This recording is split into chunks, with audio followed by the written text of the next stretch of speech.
Okay, well, it's a minute past and we've only got an hour, so I think we might as well start. Welcome, everyone, to this latest Isolation Insight event on transatlantic relations after the US election.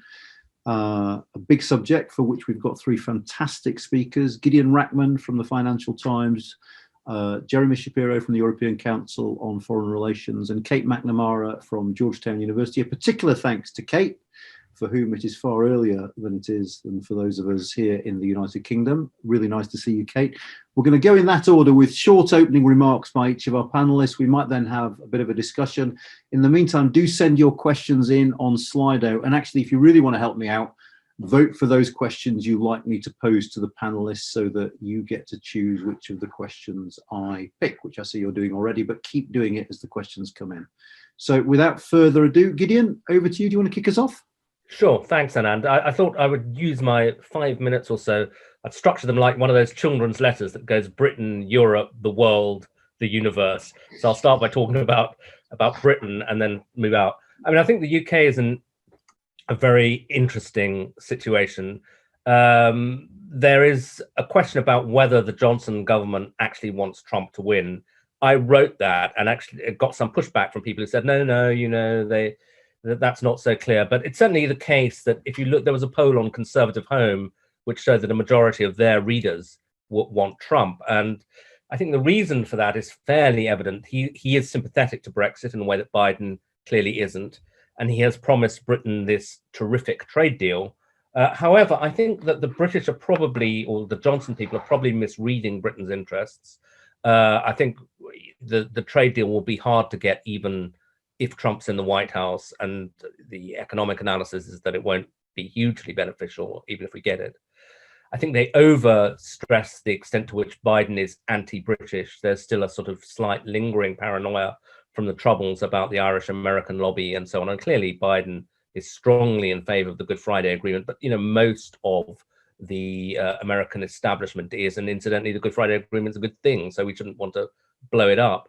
But I think the most interesting point that was made to me was by an American diplomat who said that that this person had not, the British hadn't factored in the radicalism of a second-term Trump administration, which would be much less tolerant of these divergences between the US and the UK that they've accepted up until now over issues such as climate, Iran, Israel, etc. But that Trump would play much rougher with the UK after, if he got a second term.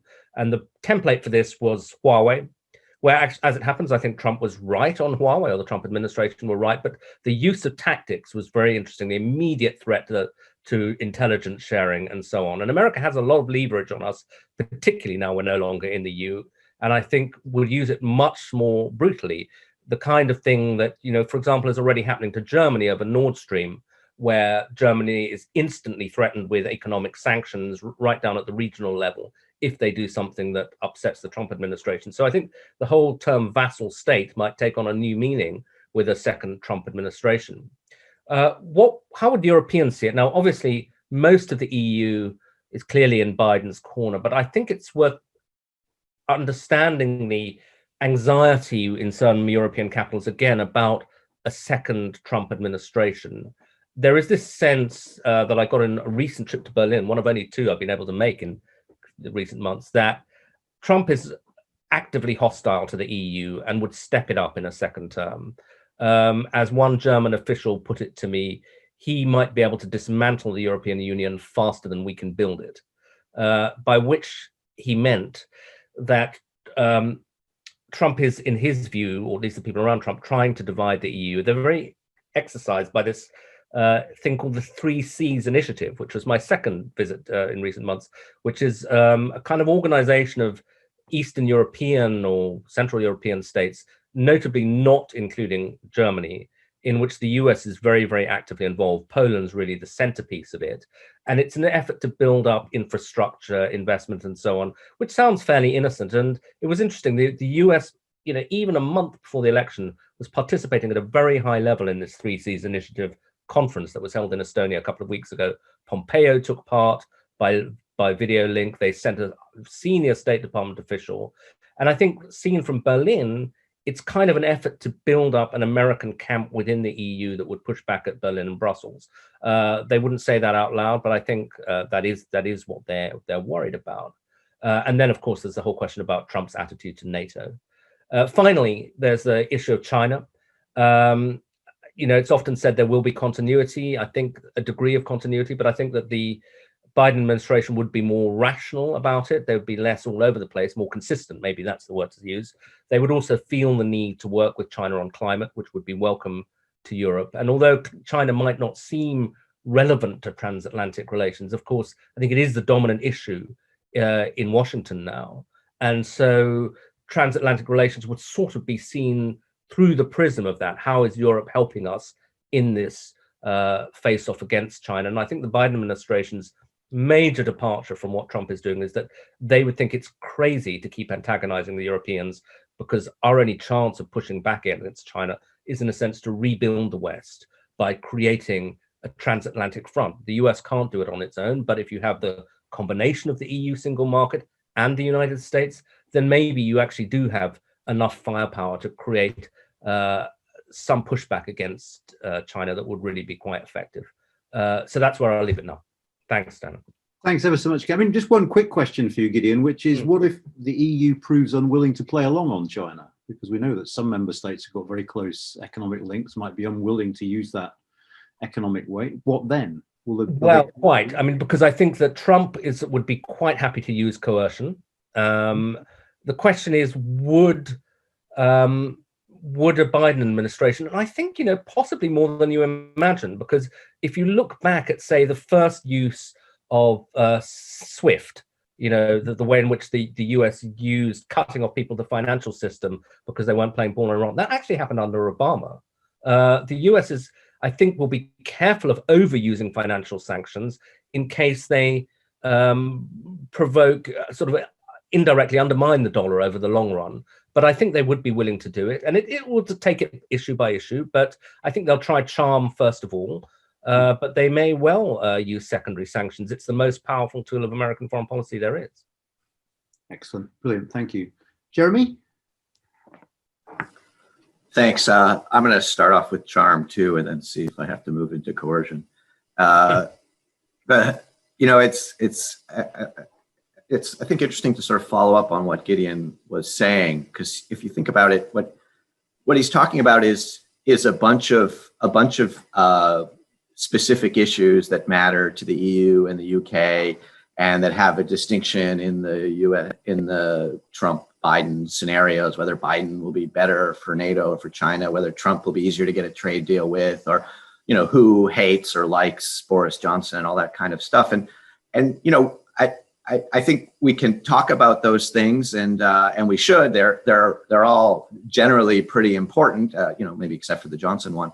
And I know that they will come up, as they always do in the question period, and I'd like to talk about them. But I guess I think, as Gideon was doing, I'd like maybe to reflect a little bit more broadly on the US-EU and the US-UK relationship over the last 4 years, and not to put too strong a point on it, but maybe to reflect a little bit on what's at stake for that relationship tonight.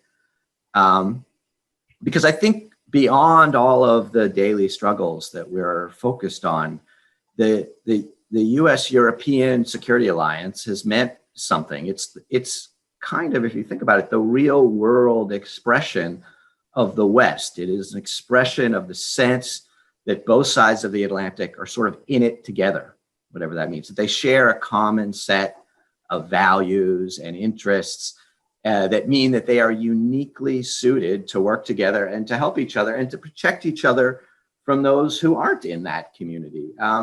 And I would argue, although I'm sure I would hear a lot of disagreement from those in the Trump administration, that's to a degree what we have lost over the last 4 years, or slightly more optimistically, I guess that's at least what's at stake tonight. The essence of the reason is that beyond the specifics of any policy issue, and I think you heard this in what Gideon was saying, Trump doesn't see allies as important. He doesn't see the US-European security relationship as important. He doesn't believe in the West or in the meaning of an alliance as I've defined it. For him, allies are means for exercising leverage. Alliances are just things that bind you and that prevent you from taking economic advantage that you might be able to get as a large country. And basically, what he's after with this alliance, with the relationship with Europe, is either short-term economic advantage or satisfying his ego, tools in his trade struggle. And that's why I think we can sort of expect a new trade war between the U.S. and Europe in a Trump 2 administration, and possibly an effort to divide Europe, if that's useful for the trade war. I don't think that Trump is actively seeking to divide Europe. He's just willing to, which sort of gets to the point. And I think we would see a similar dynamic on any sort of U.S.-UK trade pact, where the sort of traditional security alliance between the U.S. and UK, the special relationship, whatever that is, would mean very little in the face of the short-term economic advantages that the U.S. position might allow them to get, and that the UK's difficult position might allow them to get. The contrast with Biden in that broader sense is really great, even though you can sort of sit there and talk about specific issues that aren't as good for the UK and Europe, because Biden fundamentally does believe in allies. He's especially in European allies. It's incredibly clear, I think, as everyone would agree, that trade and security frictions, all that stuff about burden sharing and genetically modified organisms, and even the Good Friday Agreement, all that stuff would persist into a Biden administration for sure. But the difference is, and I think this is really fundamental, is that they would not threaten the overall relationship. They would not threaten the alliance. Even things like the Brexit argument over the Good Friday Agreement, in no way would that ever would a Biden administration ever put the U.S.-European security alliance at risk for those types of issues. And that essentially bounds those disputes. In an odd way, it makes them a little bit more difficult to solve, because the U.S. can't exert the kind of coercive pressure that amounts from saying, well, I could just walk away, because they're not going to walk away. And that has been, I think, one of the central struggles that the U.S.-European relationship has had, finding that rebalance without that threat. But I would still argue that it's probably better to not be focused every day on the sort of existential threat to the alliance that a Trump administration would present. So yeah, many, as Gideon talked about, many in the US, in the EU, and the UK may feel that a Trump administration might be better for them on certain policies that really matter a lot to them. Maybe the UK government somehow even believes that the Trump administration will make completing Brexit or a US-UK trade deal easier. And hey, even maybe they're right. I mean, they got to be right every once in a while. But even if so, they are missing the broader picture and the deeper meaning of what's happening tonight for US-European relations. A Trump victory tonight, I think, would put another nail in the coffin of the very notion of the West. And there's no way that any trade deal or any of the other specific issues that we're talking about will be worth that. Thanks ever so much, Jeremy. I don't know if you saw it. There was a curious piece by Midge Rahman in Politico a couple of weeks ago about whether Macron secretly wanted a Trump victory because it would hasten the advent of European strategic autonomy. I couldn't quite get my head around it, to be honest, but there is an implication there, isn't there, that maybe Trump is what Europe needs to get its act together and take its fate in its own hands. Do you think that Europe might just too easily revert back to dependence and free riding in the event of a Biden administration, or would a Biden administration continue to put pressure on Europeans to sort of do more for themselves? They would continue to put pressure, but I think the pressure would be not as effective for the reasons that Macron is probably aware of. I think that, however, it's not worth it. There are other ways to find that balance. And I think the French very, very well know that. There's no way that Macron wants Trump to be reelected, but he is aware, I can't speak for him, but I've spoken to many of his officials. They are aware that that a Biden administration will make their struggles with their European allies to create a more European defense identity, a more greater European autonomy from the United States. They're aware that that will make that more difficult. And they're also aware that it will probably still be necessary. I think they're right on both counts. Okay, brilliant. Kate, over to you. Great. Very interesting conversation. Really enjoy hearing my colleagues' thoughts. And I think my intervention maybe will take us sort of, Jeremy was kind of panning out, thinking about the broader alliance structure. And I also want to kind of pan out a little bit more to maybe a more sort of historical level, thinking about this moment that we're in and putting that in some sort of context.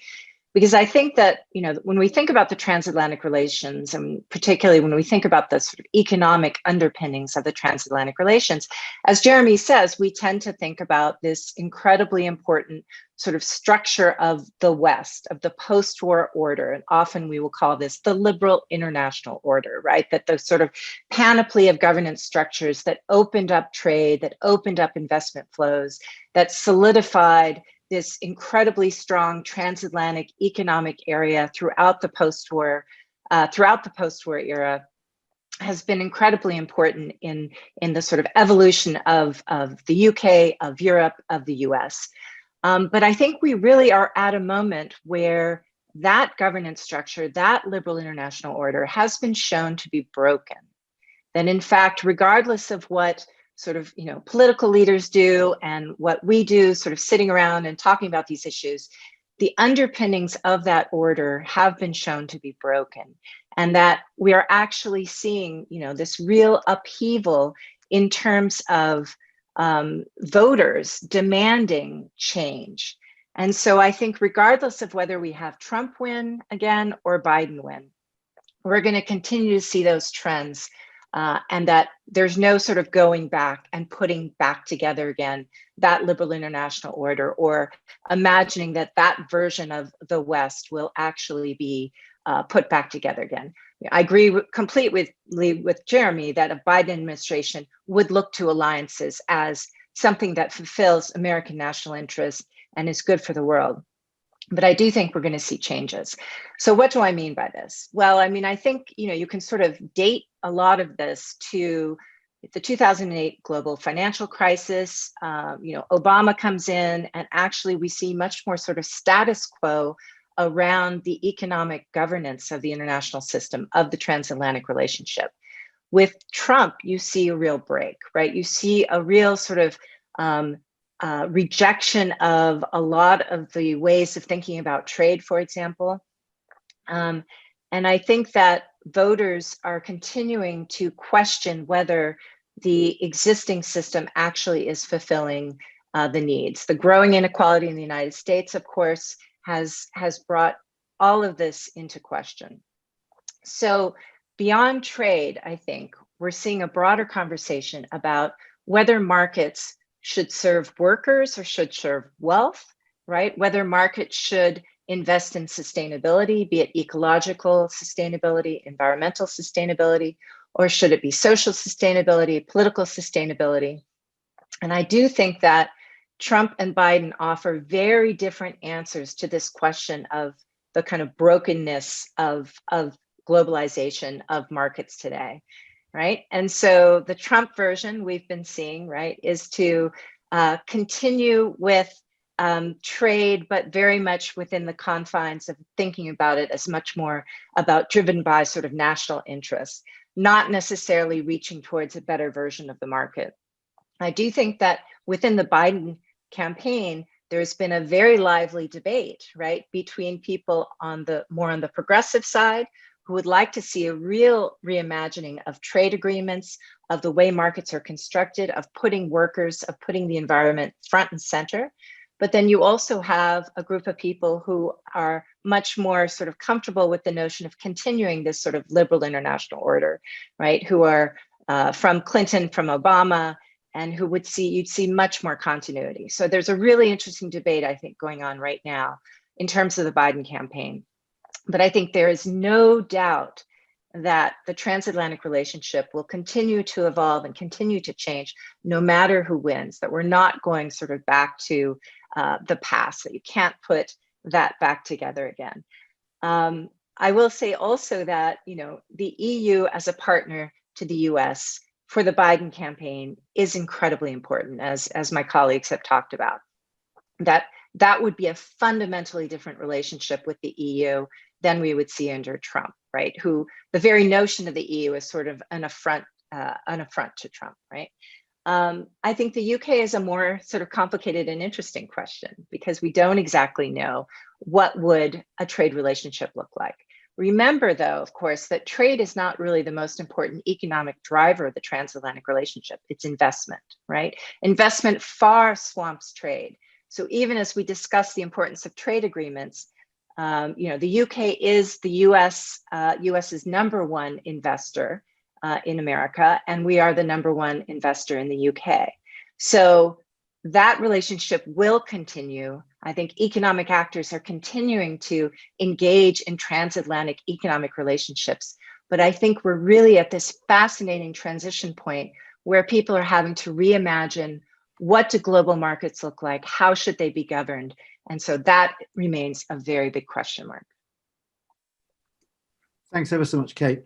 Before I turn to some of the questions we're getting in on Slido, I suppose I want to push you a little bit. I mean, assuming the sort of traditionalists from the Obama and Clinton teams don't win in this debate, what does liberal internationalism in an era of greater domestic illiberalism look like for a Democratic president? I mean, is it just the same thing with a slightly different rhetoric, or is it substantively different?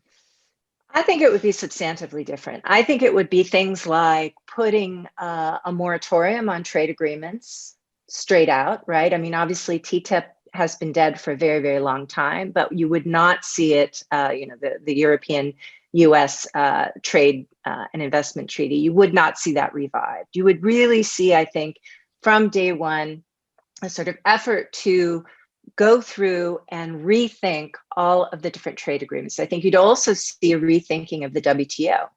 I think, which also is very broken at the moment, right?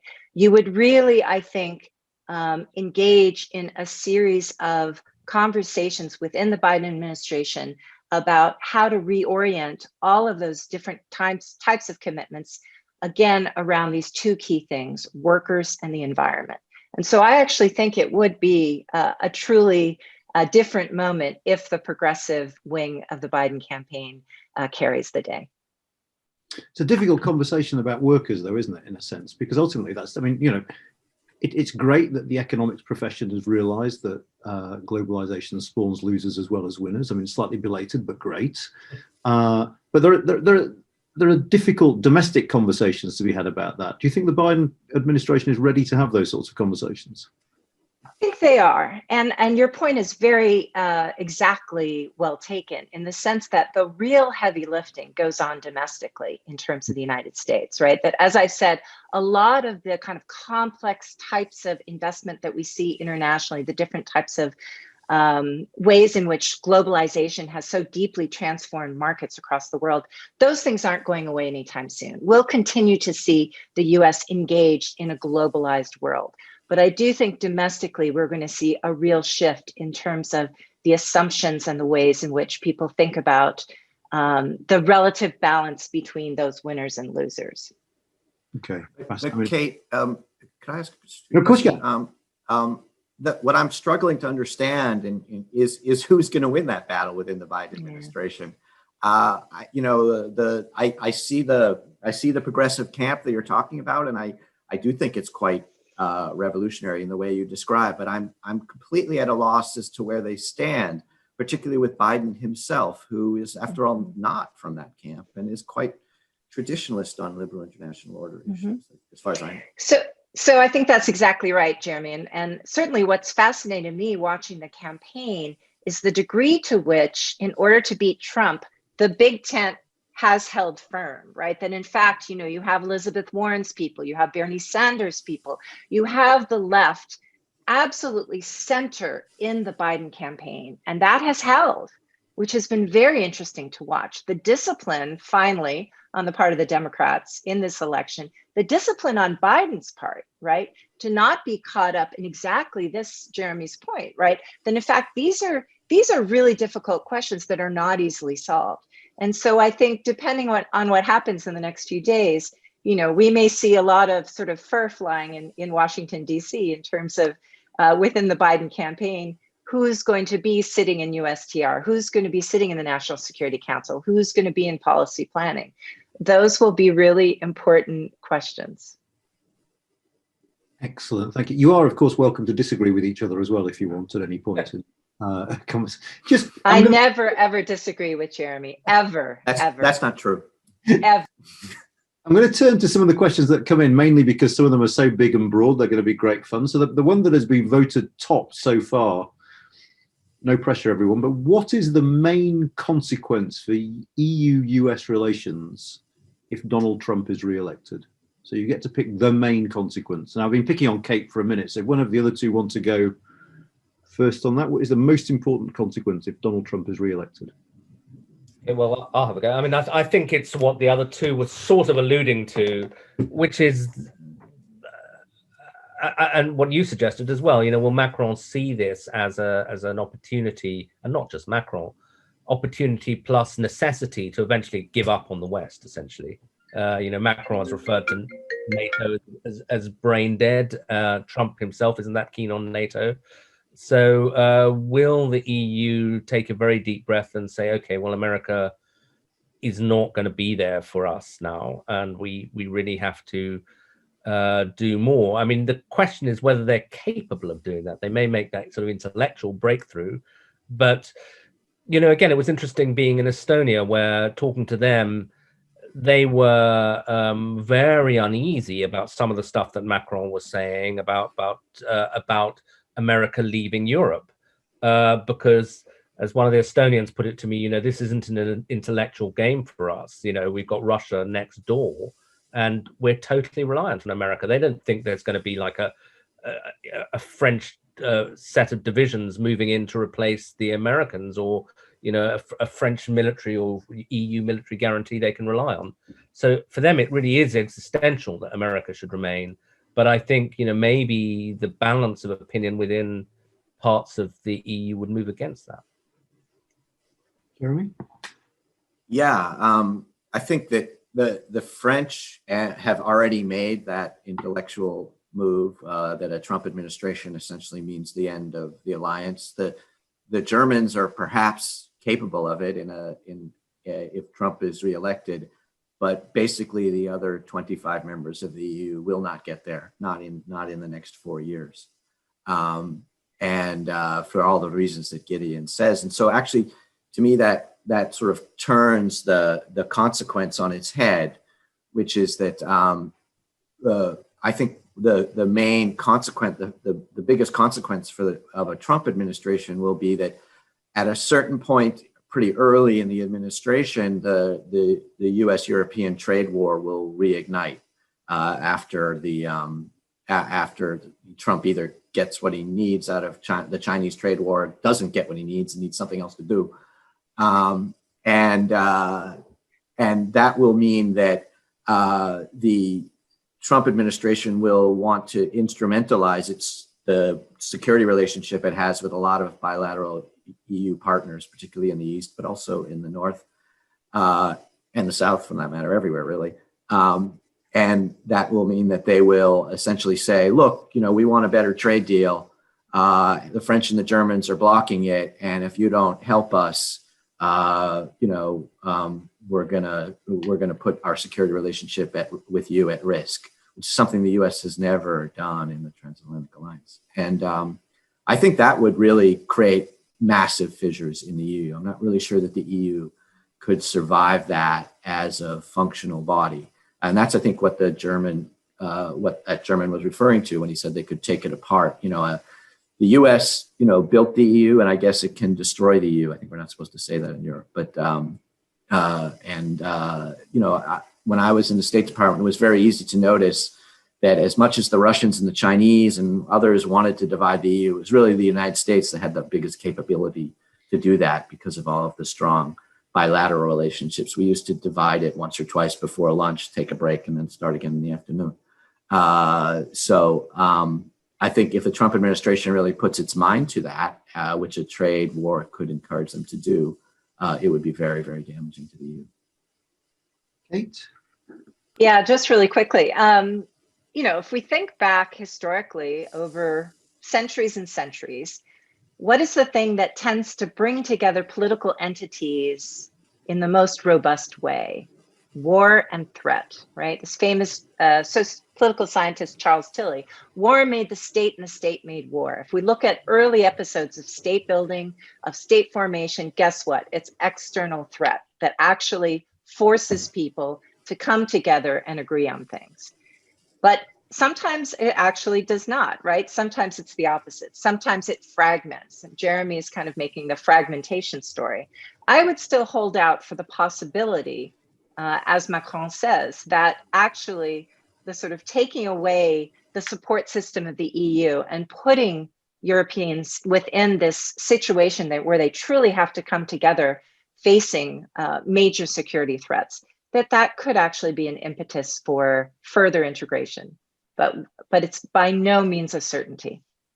Should I just make a very quick point? I mean, I think that, we tend to think of this in terms of security and troops and military guarantees. Right. But at the moment, a lot of the struggle between superpowers is economic and involving financial sanctions. And I think in that context, the launch of this common EU bonds and the huge market appetite for them in the last month or so is potentially, over 10, 20 years, really quite significant, because if you can build another safe asset that isn't the US Treasury market, that gives the Europeans enormous A, independence, and B, potential power within the global system, because people aren't going to put their money into the Chinese bond market as long as China's currency is not convertible, which it won't be for a very long time, I think.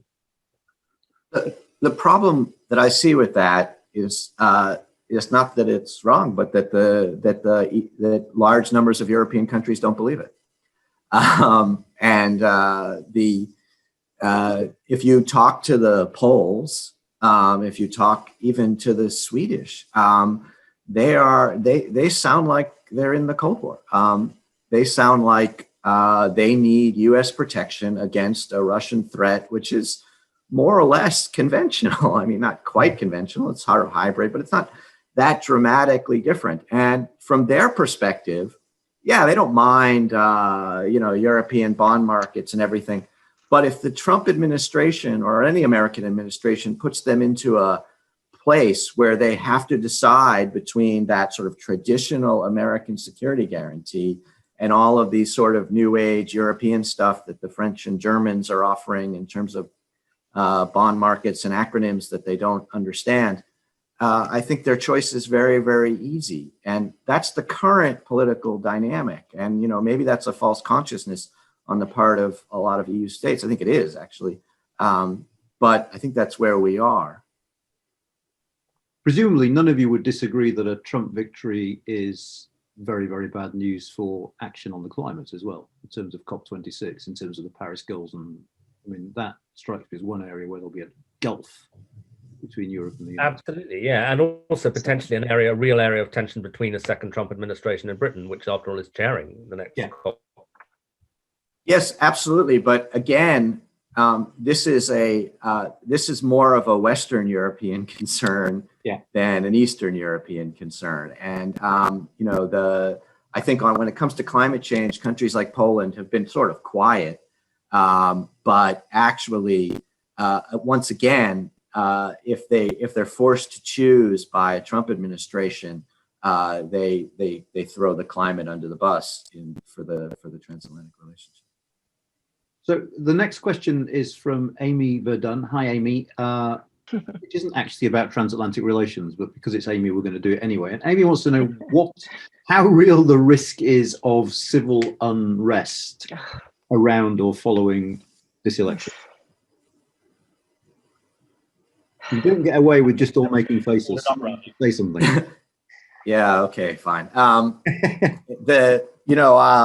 don't think that the risk is very high. Let's say the risk of protests is very high, but the United States, to put it mildly, is not an insurrectionist country. I think if you sort of look at the sort of Occupy Wall Street model, I think you can imagine a sort of extended protests on the left or the right that the government would be very good at sort of gumming to death, basically allowing to run out of steam, and that the oppressive capacity and the overweening power of the American state relative to the capacity of people to organize directly in opposition to it, as opposed to sort of creating political pressure through the Congress or through elections, is really quite substantial. And I don't really see much room for civil war or even extended violence. I think that the post-election chaos will be fought, a little bit through protests, but mostly through, if there is some, through the courts and maybe through the state legislatures. That's scary enough, frankly. To me, that's a constitutional crisis potentially and a nightmare scenario, but it's not civil war. I would agree. I mean, I think, what is so shocking, in terms of sort of observing what's been going on the last however long, many months, is more on a symbolic level, right? So the Michigan militia, people coming after the governor, the Proud Boys doing their shenanigans, these sort of, people with their machine guns out polling places and so on. This is just shocking symbolically if you've grown up in a certain type of American democracy where, this was completely unthinkable. And that's important, but I agree with Jeremy that it doesn't rise to the level of being something that's some sort of widespread sort of civil unrest. That being said, where I am in Washington, D.C., they are, they have boarded up the buildings. So.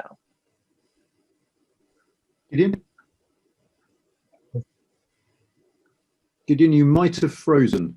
Yeah, he froze. Oh, Gideon, you're back. Were you going to come in? Yeah. Sorry about that.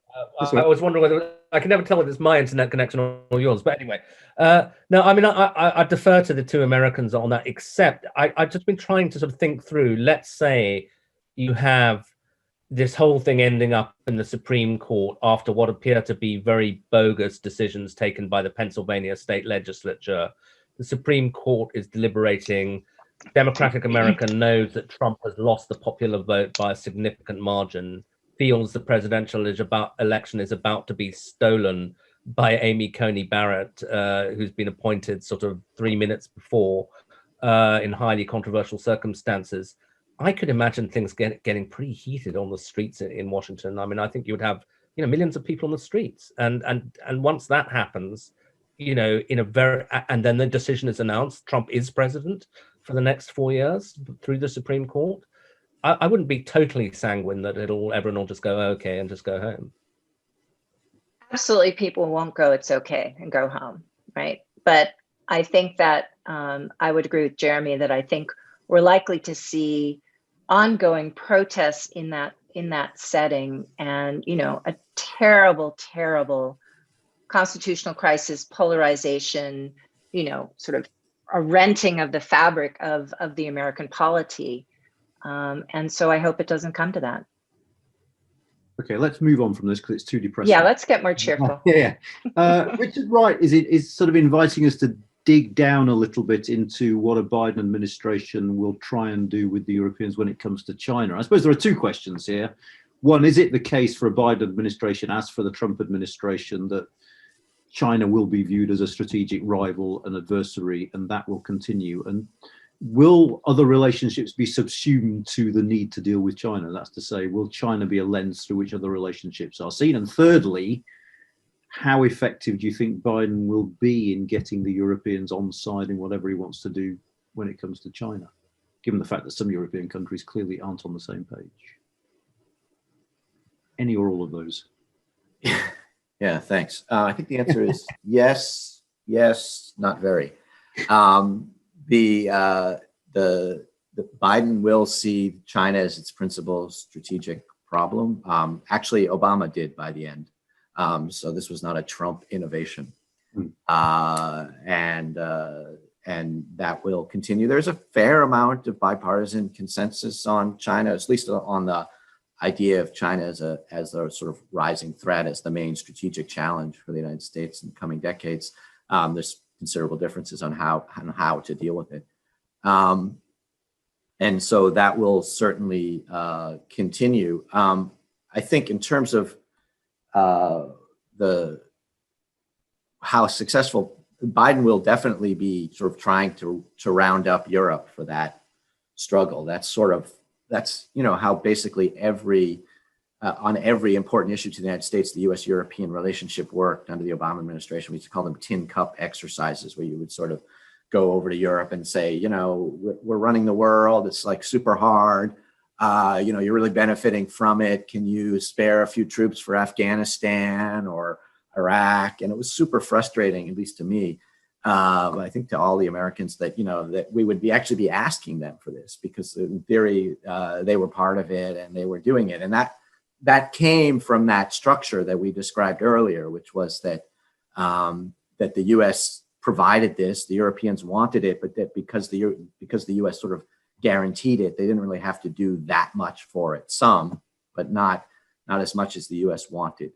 And I think that would continue on China. I think China would be the sort of main point of friction for that. And so it would be a sort of continuing struggle to get the Europeans to do more. I think the Europeans have considerably soured on China in the last year. Particularly, they've come more around to the American view of on the economic side. And so I think you could see greater cooperation on, let's say, working around the WTO to sort of, isolate China in terms of trade and intellectual property issues and that kind of thing, where I think there's a much greater appetite in Europe for cooperation with the United States on China. But when it comes to the strategic issues that are so important to the United States, Taiwan and South China Sea and that kind of stuff, I think you're basically going to see the Europeans giving some lip service, saying we're definitely with you, we're right behind you. I mean, like way behind, but we're there, but not really doing or contributing as much as the Americans would want. Let me add one more question to my list to the other two of you, which is, does China present an opportunity for Boris Johnson then to work closely with the Biden administration, because it might be that he is closer to the Biden position on China than some of his European partners? I think it's a dilemma for him, but I think that this strategic review is going on within government, and from what I can tell, it's much more Asia-centered than you would have anticipated even a year or two ago. The British have already adopted this American language of the Indo-Pacific, which is basically a US and before that an Australian Japanese idea to redefine the area by bringing India into the picture and therefore balancing China. And that language is now part of British foreign policy. I think there's quite a direct question about, do we send these useless aircraft carriers we have out there to patrol in the South China Sea?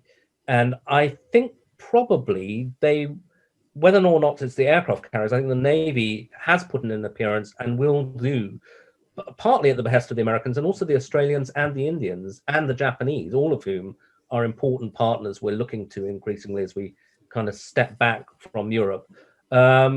It would be a symbolic thing. The British Navy is absolutely tiny compared to the Chinese Navy. And I hope if we did it, we would embed with the American Navy. Otherwise, we'd be extremely vulnerable, frankly. But the idea, I think, might be almost a quid pro quo, that you show to the Americans that you are prepared to help them out in a very symbolic way that will antagonize China in the Asia Pacific, which is now the region of their major concern. And in return, you get a lot of credit when it comes to whether it's trade or actually keeping the European end of the security relationship going. So I think, the British, having got a bad shock over Huawei, where they thought they could kind of go their own way and thumb their nose at the Americans, are kind of recalibrating, and they're increasingly aware that they're going to have to choose between America and China on a whole bunch of issues. And if there is a choice, there's really for Britain no choice, because in both economic and security terms, and one hopes in values terms after the election, America is so much closer to us. Brilliant. Kate? Yeah, so I think what's fascinating about the China case, and I think the comments on the part of the in the chat are exactly right, is that I think thinking about the Chinese relationship in the context of the broader comments that I've made about the sort of brokenness of liberal internationalism, really points to the idea that, whereas maybe 10 years ago, people in the town I live in, Washington, really did think, well, the Chinese are fine. They are embedded within our markets. They are tightly linked within the global economy. So it's inevitable, right, that they are going to sort of become more like us. That in fact, the world is flat, as Tom Friedman once said, and we can put aside these nasty strategic questions because we're all going to sort of move forward in this world of global markets. And what we've really seen, of course, is that markets have become, again, an object of statecraft, as sort of Gideon was talking about earlier. The idea of the Next Gen initiative and the coronavirus bonds and the euro as a potential international reserve currency and so on. We're at a moment in time when states are actually going back to being explicit in using global markets for statecraft. What one of my colleagues, Abe Newman, has called weaponized interdependence, right? Looking at the sort of choke points, the supply chains, really much more aggressively thinking about how global markets are not sort of, stateless, but actually are controlled by powerful state actors. So I think that both the US, the EU, and all of the above, right, and the UK will actually kind of move forward in thinking about China in those terms. And that is a break from sort of the past ways of thinking about the role of China in the world. Brilliant, thank you. We've got a series of questions on the UK now. I suppose the biggest question that's being asked is, what's better for the UK, a Trump victory or a Biden victory? Tied to that, there are questions about what either outcome might mean for this notion of global Britain. And I'll throw a final one in. Is it really the case that Biden, for a variety of reasons, from his sort of instinct for multilateralism to a possible dislike of Boris Johnson, will prioritise links with the EU over links with the UK? So any or all of those, in whichever order you see fit. But don't all rush at once. Go on, Jeremy. we'll hand it over to you first, Jeremy, and then we'll. Thanks. Yeah. I think I already covered the which one would be better for the UK. I think there are some specific issues where the second Trump administration would be better for the specific goals of the Boris Johnson government. But overall, I think that pales into comparison with what they would lose. The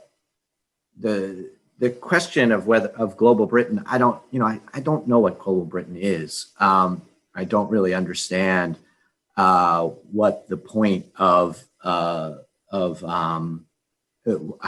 it would have any meaning outside of the type of thing that Gideon was just describing of the UK sort of working closely with the US in a theater like Asia, which I guess is, that has meaning. So if that's what global Britain means, I guess it's okay.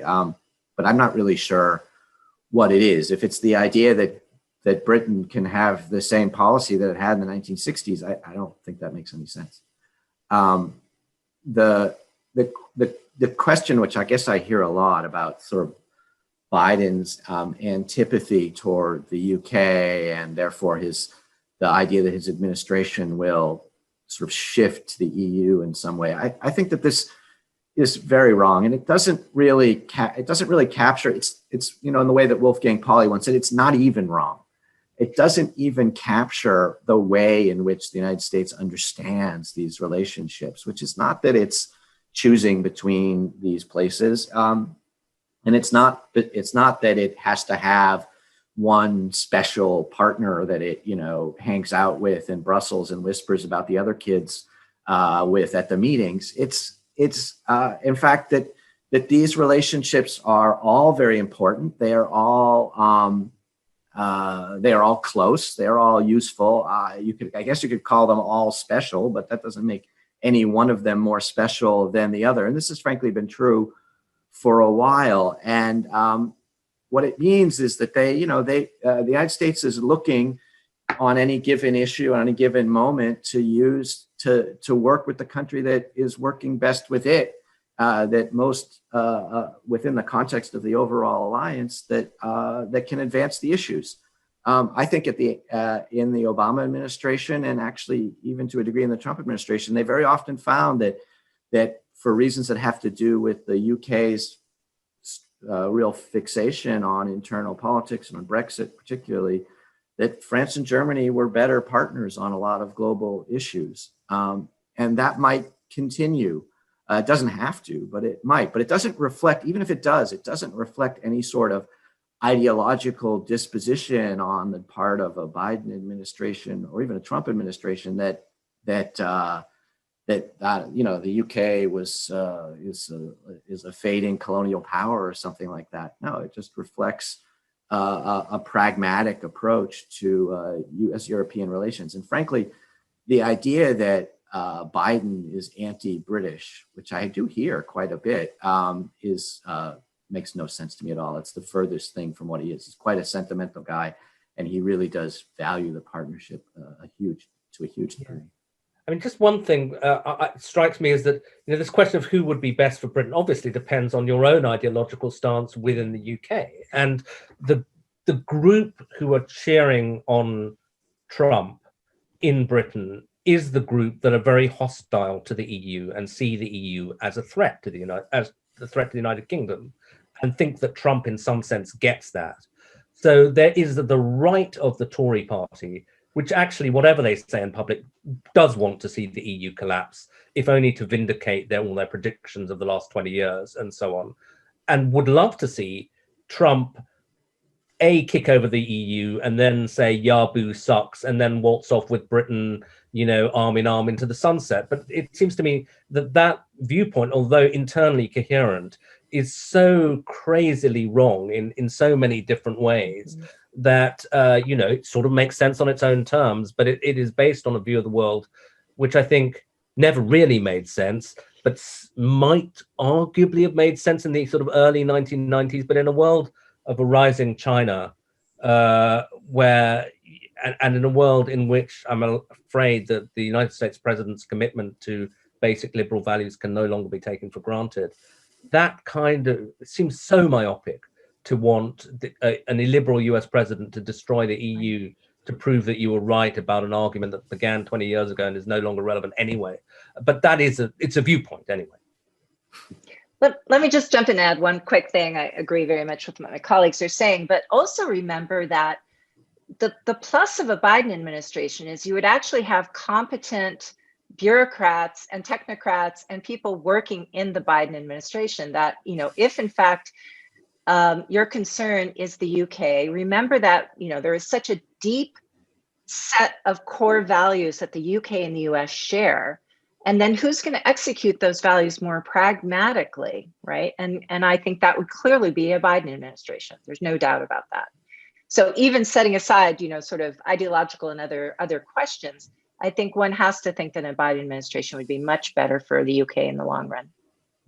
And also, I think there is this sort of caricature of, again, and part maybe in certain Tory minds about who the Biden people are. I think they see them as these sort of Boston Irish Poles who kind of sing IRA songs in a kind of in their spare moments, but they're actually people like Jeremy, who are much more comfortable in Europe than most of the Trump people, because they're kind of part of this East Coast university world that links very strongly to Britain. That you don't get many of those types in the Trump administration. I do occasionally sing Irish songs. Right? Yeah, quite. Not now, please. I'll spare you. There's an interesting question from Michelle Egan about what the importance of the congressional elections, which I think is worth touching on. I mean, how important are the congressional elections in terms of shaping how any new administration approaches the liberal international order, whether it's in terms of economics or security? Obviously, hugely important. Michelle is exactly right. I mean, flipping the Senate would be a huge boon to sort of Jeremy's, initial starting comments about the sort of dismantling of the alliance structure, of diplomacy, of, all the different ways in which the United States and the UK over the past century have dealt with each other. And so there's no doubt that, moving from the more obstructionist, inward focused sort of Republican Senate to a more open, pragmatic, democratically held Senate would be a plus for the UK. Yeah, it's confusing to me. I'm very certain that that the congressional elections will be super important in that regard. I just don't know even in what direction, because I think there's a sort of completely alternative hypothesis which says that with a Republican Senate, the Biden administration will be completely stymied domestically and will have to make its chops internationally, and will have to be paying a lot more attention to these types of international issues because it just won't have anything else to do. And the president has so much enormous power, even without the Senate, just enormous power on foreign affairs, even if they can't approve treaties. There's basically no treaties to approve anymore. Anyway, and this is sort of this is generally the story of U.S. administrations in their sort of second term or after they lose the Congress. They become more interested in foreign affairs and they make most of their foreign affairs chops. This could be the story of the Biden. If they don't win the Congress, if they don't win the Senate, this could be the story of the Biden administration in its first 2 years. I just think I think Kate also could be right. So I'm not really sure. Do you want to come in, Gideon? There's no need if you don't. No, I think I'd defer to them on what's going to happen in Congress. There's an interesting sort of reflection from Mary Dejevsky saying, is it the case that Biden's worldview is steeped in the Cold War, and if it's true, does that matter? Sort of generational. I mean, I think one thing that did strike me is I remember, if I can mention the cursed word Davos, but back when you could still have these big international conferences in January, I remember I did an interview with General John Allen, the head of Brookings. Who, having been head of ISAF in Afghanistan, is very, very keen that America continue its commitment to Afghanistan, keep troops there, even though they've been there for getting on for 20 years and so on. And I said to him at the end, is there anybody in the Democratic field you trust on this, who you believe would do that? And he just said Biden. So as far as he was concerned, Biden was the kind of very traditional America as world policeman guy, and really the only one he saw out there. Whether nonetheless he could continue to play that role, given that, as we were hearing, the Democratic Party itself has moved considerably away from it, I think is a more open question. Yeah, I'm preparing myself with some optimism, some hope that tomorrow I'll be able to start disagreeing with the Biden administration. And I think this is, I think that this is going to be one of the sort of principal fissures, right? Which is that if you look at what Biden has been writing in foreign affairs and other places in his platform, he really is framing foreign affairs, particularly when it comes to Russia and China, as a sort of ideological competition between democracy and authoritarianism, which really does sound a lot like a sort of renewed Cold War. It's just, it's the first Cold War was fighting communism in Russia aided by China. This is fighting authoritarianism in China aided by Russia, but the concept is basically the same. And he's the leader of the free world, rounding up all of the allies for that. And that, I mean, I think that there's a lot of, as we've been talking about, there's a lot of alternative views, a lot of fresher thinking certainly within the Democratic Party, but even, to be fair, within the Biden team itself. But Biden himself is pretty consistent in this regard. He's been a slightly heterodox thinker on specific issues of war and peace and things. So he has his own mind, but I do think he's been quite formed, as would be natural for any human being, by the sort of the 50 years of the Cold War that he experienced, as an adult. I think ultimately what this comes down to is this question of, the mainstream parties are having to reinvent themselves because the world has changed and voters have changed. I talked at the beginning of the hour about, on the economic side and with populism and the polarization and winners and losers and so on. But I think we have the same story going on in terms of the international scene and the post-Cold War era that we're in today. So that is another big question mark for what a Biden administration might look like. And we'll see if that happens. I was actually just starting to settle in here, and I realised we've run out of time. Yeah. the tribute to the three of you, because I think it's been utterly fascinating. So let me say first and foremost in ending, thank you to the three of you for doing this.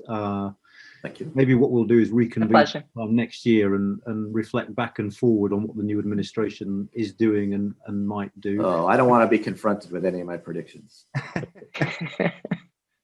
That was the whole fun of it. Kate, particular thanks to you for getting up and doing this. I hope you can go get some breakfast now. To the rest of you, thanks for joining us. Stay safe. We've got a whole load of events coming up, which you will be able to find on our website. Details are subtly placed just here for those of you who don't know it. And in the meantime, take care of yourselves, everyone, and we'll see you again soon. Thanks to the three of you.